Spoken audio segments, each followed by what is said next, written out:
लोकतंत्र और संविधान वाकई में खतरे में होता है तो देश में क्या होता है।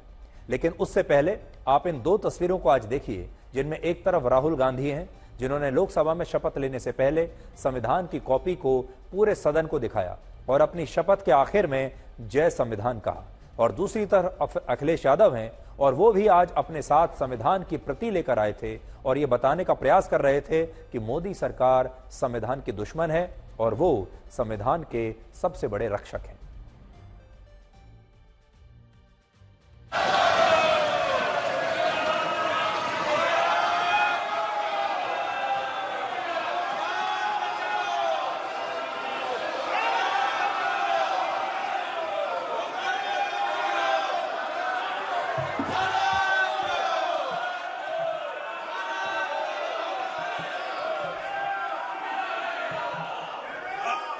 I, Rahul Gandhi, having been elected a member of the House of the People, do solemnly affirm that I will bear true faith and allegiance to the Constitution of India as by law established, that I will uphold the sovereignty and integrity of India, and that I will faithfully discharge the duty upon which I am about to enter.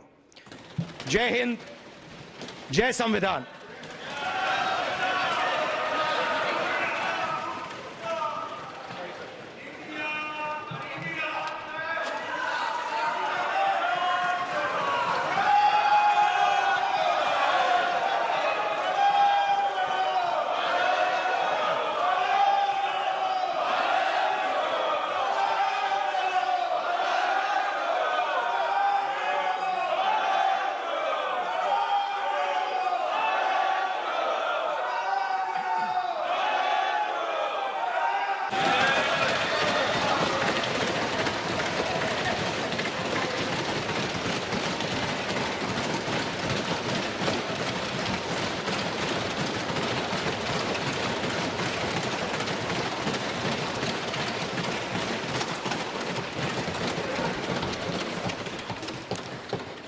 मैं अखिलेश यादव, जो लोकसभा का सदस्य निर्वाचित हुआ हूं, ईश्वर की शपथ लेता हूं कि मैं विधि द्वारा स्थापित भारत के संविधान के प्रति सच्ची श्रद्धा और निष्ठा रखूंगा।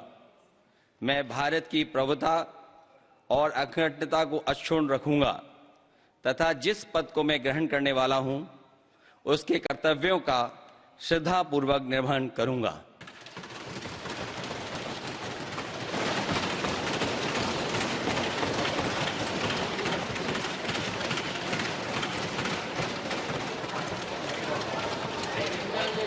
श्री रमेश अवस्थी।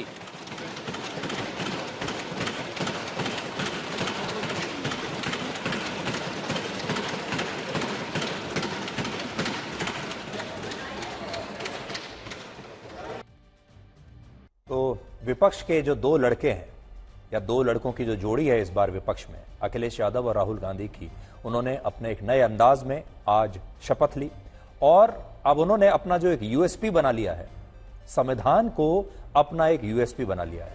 अब आप उन्हें जहां भी देखेंगे तस्वीर में उनके हाथ में ये संविधान की जो कॉपी है आपको नजर आएगी, जिसके जरिए ऐसा लगता है कि वो आज भी संसद में खड़े होकर भी चुनाव प्रचार ही कर रहे हैं और उन्हें ऐसा लग रहा होगा कि देश की जनता ये देखेगी कि उनके हाथ में संविधान है और वाकई में ये मानने लगेगी कि संविधान खतरे में है और ये दोनों नेता संविधान के सबसे बड़े रक्षक हैं।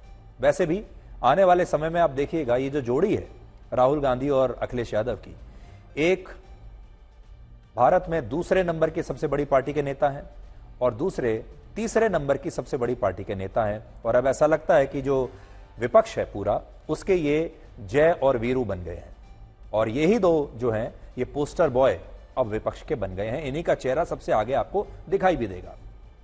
लेकिन आज बड़ा सवाल यह है कि क्या देश के लोग राहुल गांधी के हाथ में संविधान की इस प्रति को देखकर उस आपातकाल को भूल चुके हैं जब राहुल गांधी की दादी इंदिरा गांधी ने आज ही के दिन 25 जून 1975 को देश में इमरजेंसी लगाकर इसी संविधान को कागज का एक टुकड़ा बना दिया था और संविधान की धज्जियां उड़ाकर रख दी थी। देखिए कितना खास दिन है आज के दिन का बड़ा खास रिश्ता है संविधान से भी और इमरजेंसी से भी। 25 जून 1975 को आज ही के दिन राहुल गांधी की दादी ने भारत में आपातकाल लगा दिया था, संविधान को एक तरफ रखकर। और आज ही के दिन 50 साल के बाद उन्हीं के पोते राहुल गांधी संविधान की एक प्रति हाथ में लेकर भारत के सांसद के रूप में शपथ लेते हैं। आज के दिन वो जय संविधान कहते हैं और कहते हैं कि मैं संविधान का सबसे बड़ा रक्षक हूं। और 50 साल पहले उन्हीं की दादी ने इसके बिल्कुल उलट काम किया था। तो देखिए आज के दिन कितना स्पेशल, कितना खास दिन है आज। और ये सब भी 25 जून को ही होना था। बड़ी दिलचस्प बात है ये शपथ आगे पीछे भी किसी दिन हो सकती थी, लेकिन 25 जून को ही राहुल गांधी की यह शपथ हुई है आज के दिन। और 25 जून ही हमारे देश में इमरजेंसी की बरसी है। 1975 में इमरजेंसी लगाई गई थी आज ही के दिन। तो देखिए ये कैसा जो है एक बड़ा दिलचस्प मोड़ या समय का चक्र इसे आप कह लीजिए। इंदिरा गांधी ने भी कल्पना नहीं की होगी कि 50 साल बाद उन्हीं के पोते राहुल गांधी उसी संविधान की प्रति हाथ में लेकर जय संविधान बोलेंगे और कहेंगे मैं संविधान की रक्षा करूंगा, जिस संविधान को उन्होंने कागज का एक टुकड़ा बना दिया था।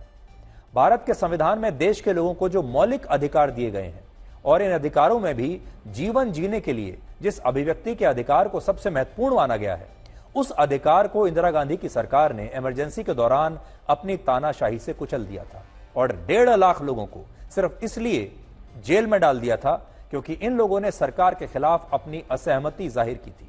देखिए हमारे देश की खूबसूरती क्या है। हमारे देश में सबसे अच्छी बात यह है कि आपको कुछ भी विचार रखने का, कुछ भी बोलने का पूरा अधिकार है। आप किसी की भी आलोचना कर सकते हैं, अपने विचार खुलकर किसी के भी सामने प्रकट कर सकते हैं, लिख सकते हैं, बोल सकते हैं। यह हमारे देश की सबसे बड़ी खूबसूरती है।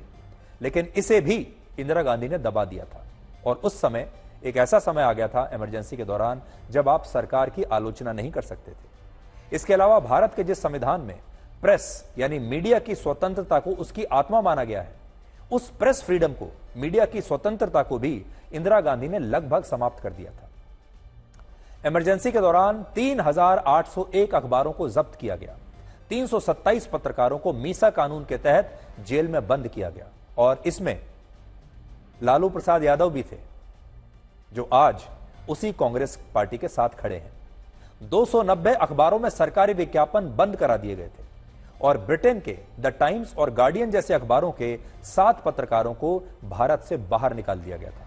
और इस तानाशाही के खिलाफ उस दौर में संपादकों के एक बहुत बड़े समूह ने सरकार के सामने घुटने टेक दिए थे और कुल मिलाकर देश के अखबारों के अलग अलग 47 संपादकों ने 9 जुलाई 1975 को इंदिरा गांधी द्वारा उठाए गए सभी कदमों के प्रति, सभी फैसलों के प्रति अपनी आस्था व्यक्त की थी। और इन संपादकों ने कहा था, जो कि ज्यादातर देश के सब बड़े संपादक उसमें थे, 47 बड़े संपादक, जिन्होंने कहा था कि हम इंदिरा गांधी के साथ हैं, इंदिरा गांधी जो भी कर रही हैं हम उसका समर्थन करते हैं। और ऐसे पत्रकारों और संपादकों के बारे में बीजेपी के नेता लाल कृष्ण आडवाणी ने एक बार कहा था कि जब इन पत्रकारों को झुकने के लिए कहा गया तो वो रेंगने लगे थे। यानी इंदिरा गांधी ने तो कहा था कि झुक जाइए मेरे सामने, लेकिन उन्होंने रेंगना ही शुरू कर दिया। यानी ये वो दौर था जब पत्रकारों और नेताओं की जोड़ियां बन गई थी और वो एक साथ मिलकर काम करते थे। आज बहुत सारे लोग आज की भारतीय मीडिया को या भारत की प्रेस को बड़ी आलोचना करते हैं और तरह तरह के नामों से भारत की प्रेस को पुकारा जाता है, आलोचना की जाती है।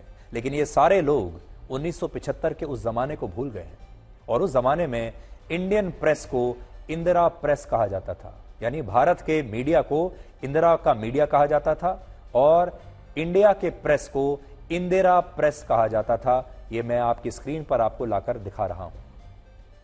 तो वो तमाम लोग जो आज भारत के मीडिया पर सवाल उठाते हैं, उन्हें 1975 में आपातकाल के इस अध्याय के बारे में थोड़ा सा पढ़ना चाहिए, थोड़ा सा होमवर्क करना चाहिए और फिर इस प्रेस के लिए भी एक नाम सुझाना चाहिए कि इसे आप क्या कहेंगे। और यह भी लोगों को बताना चाहिए कि उस जमाने में भारत के मीडिया को किस पार्टी ने दबाया था, किसकी सरकार ने दबाया था और उस समय प्रधानमंत्री कौन था, थोड़ा सा बताना चाहिए ये भी। इसके अलावा उस दौर में फिल्मों पर भी कड़ी सेंसरशिप लग गई थी और इंदिरा गांधी की सरकार के निर्देश पर मशहूर फिल्म शोले का क्लाइमैक्स बदलना पड़ा था, क्योंकि असली क्लाइमैक्स में गब्बर सिंह को ठाकुर के हाथों मरते हुए दिखाया गया था। और उस समय सरकार को यह डर लगा कि अगर इस क्लाइमेक्स के साथ फिल्म रिलीज हुई तो देश में जनता इंदिरा गांधी के खिलाफ विद्रोह कर देगी और देश की जनता को विद्रोह करने की प्रेरणा इस फिल्म से मिल जाएगी। और इसलिए शोले फिल्म का यह क्लाइमेक्स बाद में बदला गया। पहला जो क्लाइमेक्स बनाया गया था उसमें ठाकुर के हाथों गब्बर सिंह की मौत होती है, यानी ठाकुर गब्बर सिंह को मार डालता है और अपना बदला ले लेता है। लेकिन बाद में सरकार ने कहा कि दोबारा क्लाइमेक्स आप शूट कीजिए, और जो दोबारा क्लाइमेक्स शूट हुआ उसमें बताया गया कि ठाकुर गब्बर सिंह को पुलिस के हाथों सौंप देता है, मारता नहीं है। जिससे यह पता चलता लोगों को कि भाई देश में आज भी एक कानून है और कानून का पालन होना चाहिए, कानून से ऊपर कोई नहीं है। एक और उदाहरण आपको देता हूं, देखिए। मशहूर गायक किशोर कुमार, जिनके गाने आप सब सुनते होंगे, किशोर कुमार ने जब इंदिरा गांधी के एक कार्यक्रम के लिए एक जिंगल गाने से मना कर दिया तो आकाशवाणी पर किशोर कुमार के गानों को बैन कर दिया गया था। यह आदेश दिया गया कि आकाशवाणी यानी ऑल इंडिया रेडियो पर अब किशोर कुमार का कोई गाना नहीं बजेगा। और देखिए, उस जमाने में ना तो कैसेट मिलती थी ना सीडी मिलती थी। आज तो आप रेडियो के अलावा और भी बहुत जगह गाने सुन सकते हैं, लेकिन उस जमाने में सिर्फ ऑल इंडिया रेडियो पर ही गाने सुन सकते थे आप, और उसमें से किशोर कुमार को हटा दिया गया था। इसी तरह जब देवानंद ने इमरजेंसी को एक प्रोपेगेंडा बता दिया तो इंदिरा गांधी ने देवानंद की फिल्मों को दूरदर्शन पर दिखाने से रोक दिया, और इसी तरह उस दौर में कई फिल्में और नाटक भी प्रतिबंधित कर दिए गए थे। और सबसे खतरनाक बात यह है कि इमरजेंसी के वक्त देश में लोगों को नसबंदी पर ना कहने का अधिकार नहीं था, और बड़ी संख्या में लोगों की जबरदस्ती नसबंदी कर दी गई। और ऐसा कहा जाता है कि उस समय सिर्फ 1 साल के अंदर सरकार ने 60 लाख लोगों की नसबंदी करा दी थी। सोचिए, 60 लाख लोगों की नसबंदी हो गई 1 साल के अंदर, और उस समय लोगों को इस नसबंदी के खिलाफ ना कहने का भी अधिकार नहीं था। बहुत बड़ी संख्या में लोगों की जबरदस्ती पकड़कर नसबंदी कर दी गई, ऐसे आरोप हैं। और इससे आप समझ सकते हैं कि जब देश का संविधान खतरे में आता है, वाकई में जब खतरे में होता है, तब क्या होता है। क्या आप इनमें से किसी भी बात का, आज किसी भी चीज की कल्पना कर सकते हैं? क्या आप ये कल्पना करके देखिए थोड़ी देर के लिए कि क्या आज हमारे देश में किसी की भी जबरदस्ती पकड़ के नसबंदी करना संभव है? कल्पना कीजिए, कल्पना कीजिए, क्या आज हमारे देश में अखबारों को बंद कर देना संभव है? कल्पना कीजिए कि अखबारों के दफ्तरों की बिजली काट देना ताकि अखबार छप ना पाए, क्या यह संभव है आज? क्या कल्पना कीजिए कि 1.5 लाख लोगों को जेल में डाल दिया जाए, वो सिर्फ इसलिए क्योंकि वो सरकार की आलोचना कर रहे हैं, क्या यह संभव है आज? लेकिन राहुल गांधी आज संसद में और संसद के बाहर हर जगह अपने साथ संविधान की एक प्रति लेकर चलते हैं और सबको बताते हैं कि मोदी संविधान के दुश्मन हैं और वो संविधान के सबसे बड़े रक्षक हैं, जबकि आंकड़े कुछ और ही कहानी बताते हैं। आरोप यह लगता है कि मोदी सरकार संविधान को बदलना चाहती है। अब देखिए, राहुल गांधी के परनाना और भारत के पहले प्रधानमंत्री पंडित जवाहरलाल नेहरू के कार्यकाल में संविधान में कुल 17 संशोधन हुए, जबकि इंदिरा गांधी के कार्यकाल में सबसे ज्यादा 28 बार संविधान को बदला गया। राजीव गांधी की सरकार में 10 संशोधन हुए। यूपीए की सरकार में जब प्रधानमंत्री डॉक्टर मनमोहन सिंह थे तब 8 संशोधन हुए, और मोदी सरकार में अब तक 10 संशोधन हुए हैं। 10 साल में 10 संशोधन। मोदी सरकार में अब तक ऐसा कोई संशोधन संविधान में नहीं हुआ है जो संविधान की आत्मा को चोट पहुंचाता हो। लेकिन इसके बावजूद विपक्ष आज देश के संविधान को खतरे में बताता है, और राहुल गांधी संविधान दिखाकर इसे सरकार के खिलाफ एक बड़ा मुद्दा बना लेते हैं।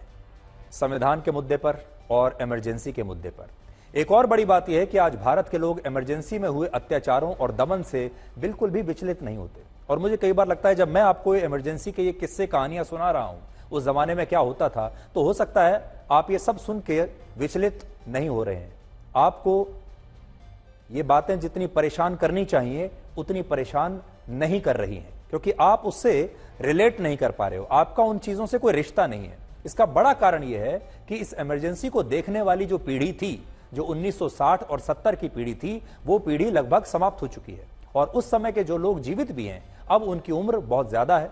वो लोग जो जीवित हैं अभी और जिन्होंने जो उस जमाने में 20, 25, 30 साल के रहे होंगे, अब उनकी उम्र भी 70, 80 साल के आसपास होगी, या हो सकता है उससे भी ज्यादा की होगी।